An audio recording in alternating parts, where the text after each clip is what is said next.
Before I even define what grooming is or get into this information in more detail, I want you to know that grooming does not occur in all child sexual abuse cases. And also, it doesn't only happen in children. This can happen to us at any age. And I just want you to hear that first before I go into the 7 stages of grooming.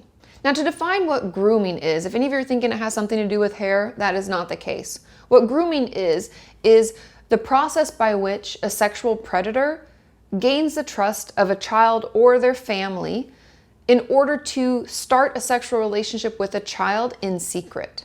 And there are many stages to grooming, and honestly, everything I read had similar steps, but some broken into 10 stages, some to 12, some to 4. And so throughout all of the reading and research that I did, I came up with 7 stages of grooming that I think are important and kind of show you the process through which someone gains our trust and uses that against us to do harm. Also know that not everyone's going to go through each one of these stages, and that doesn't make your situation not valid or anything like that. These are just some of the common stages, but everyone's process and everyone's experience is going to be different. The first stage of grooming is identifying the victim. As a sexual predator, they could pick this based on the age or the way a child or teen or adult looks, or it could even just be vulnerable traits. It could be that the parents aren't around. It could be that we have really low self-esteem or have just moved there and are trying to make friends. There could be a lot of different reasons and ways that they identify a victim. And the second stage is gaining trust and access. And I don't want you to think that when someone's trying to gain our trust or access to us, that it's going to be done in an overt fashion. Often the sexual predators are very suave and smooth and may just offer a helping hand. Like, oh, I'll help put your bag in the bus for you. I'll help your mom load up the soccer balls from the soccer game. Or, oh, I'll come over and help tutor you for that. They'll try to do small things that seem quote unquote normal in relationships as a way to gain your trust. And so know that this isn't an overt action. This isn't something that we may notice right away, but it's done as a way to help our parents trust them if we're a child, and that's how they gain access to us, or have us trust them so that they're like a normal adult in our, unit, whether it's our family and extended family and friends. We think of them in a very trusting and normal fashion. The third stage is becoming important to the child or adult and giving them something that they need. This could be through manipulation, by telling the person that they're the only one that understands them and they're the only one that can help them. This could also be with children. They give them a lot of gifts. Maybe it's money to go get candy. Maybe it's a toy that they couldn't get otherwise, or certain equipment they needed for sports that their parents couldn't afford. They'll try to give them something or become so important and necessary in this person's life that they feel like they can't live without them or that they need to keep them around. The fourth stage is they will begin isolating you, meaning that they may offer you a ride home. Let's say it's a child that we're talking about and their parents always late to pick them up from school. They'll offer to call the parent and take them home instead. Or if you're an adult, they may say, oh, I'll walk you home. It's really late. That's kind of scary. I'd rather be with you.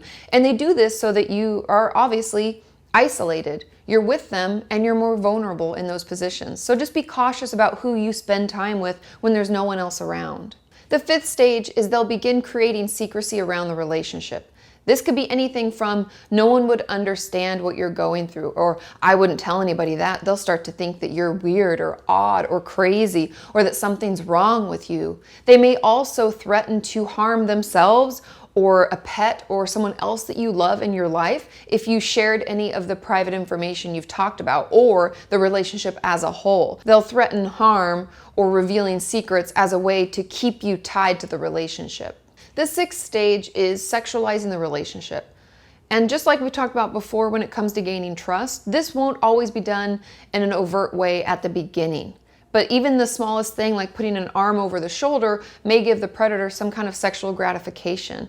And these first stages of sexualizing the relationship could just be putting a hand on the knee, rubbing them on the back, linking arms and walking together. It could be things that we don't consider to be sexualized, but the predator is taking it that way.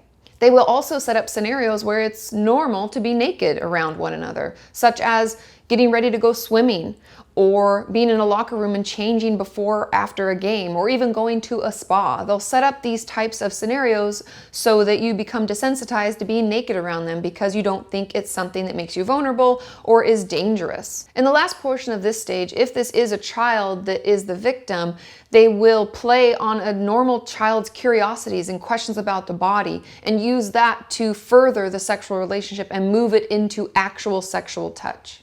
And the seventh and final stage of grooming is controlling the relationship. Because once the sexual abuse is happening, all of the things that they've set up, they'll use that as leverage to keep us held in that relationship, whether it's financial. Remember I said they might buy us gifts or give us things we couldn't otherwise get for ourselves. It could be that they have more power over us because they're a boss or a teacher or someone in our life who can, harm us in such a way. It could also be emotional support. Remember, if they're telling us that they're the only ones that can understand us and everybody else will think something's wrong with us. They've tried to keep everything we do together a secret. And because of all of that swirling around, there can be so much shame associated with this. Because at this point, the person who's been groomed feels like they're unlovable or that they should be embarrassed and they brought this on themselves. But I want you to know that that is not the case. All of these different stages are stages of manipulation and stages of abuse. And know that if you have found yourself in a situation like this, you didn't ask for it.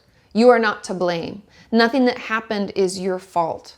We find the best way to process through this shame and to heal from the abuse and grooming is to find a therapist who can help. We also find groups to be really, really healing because often we think we're the only one. It was our fault, we brought it on ourselves. But to hear other people sharing their stories and experience, it can be really healing because we realize that we aren't alone, that it's not our fault, and that other people have gotten through it as well. Another reason that therapy can be so healing is that we're able to offer an objective perspective, a different view into what's gone on. Because like I said, back in those stages we were talking about, that they control the relationship to such a way that we don't even think that anybody else will think differently than what our abuser told us.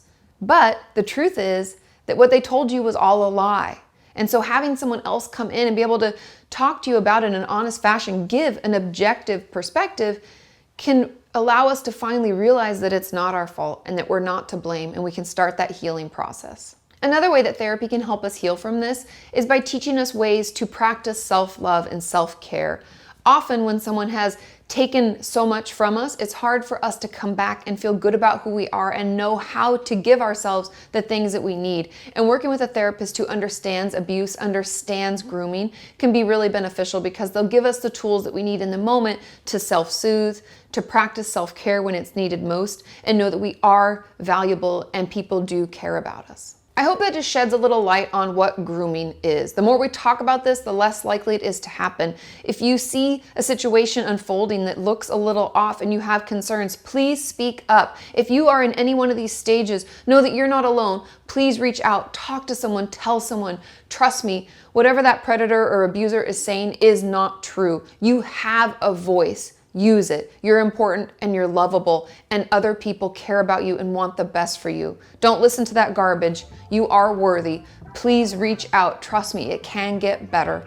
And also share in the comments if I missed things, if there are other things that you've been through or things that helped you or types of therapy you found to be the most beneficial. Let us know, because together we can stop this from happening to another person. And I will see you next time.